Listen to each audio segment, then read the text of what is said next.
Akibat hujan deras yang melanda sebagian besar wilayah pemukiman di kawasan Talang Pipa, Kelurahan Talang Ubi Barat, Kecamatan Talang Ubi, Kabupaten Penukal Apap, Lematang Ilir, Pali. Total terdapat 4 RT dan puluhan rumah mengalami kebanjiran.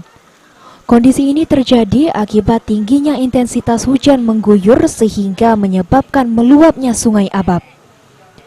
Fitri, warga Talang Pipa yang rumahnya tergenang air, ia mengatakan jika hujan yang turun sejak malam hari hingga pagi hari mengakibatkan banjir di wilayah pemukimannya sehingga banyak warga tidak bisa beraktivitas.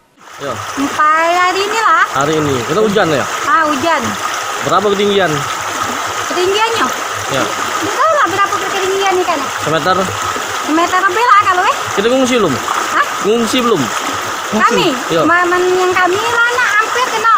Di belakang lu itu Jadi, nah. barang banyak terendam? Hah? Barang. Yang kami belum, yang uang lu terendam dulu. Terendam ya? Ini setiap tahun apa memang nak musim hujan men? Ini musim hujan baik. Musim hujan, ini dari sungai mana meluap ini? Ini? Ya. Ini nih dari Ulu kalau Omek. Ulu Abab ya? Ulu Abab.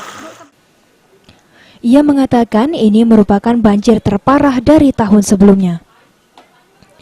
Terkait kejadian ini, BPBD menghimbau masyarakat agar waspada jika hujan turun dengan tidak berada di luar rumah, di dekat tiang listrik dan di bawah pohon. Aji Delia, PAL TV.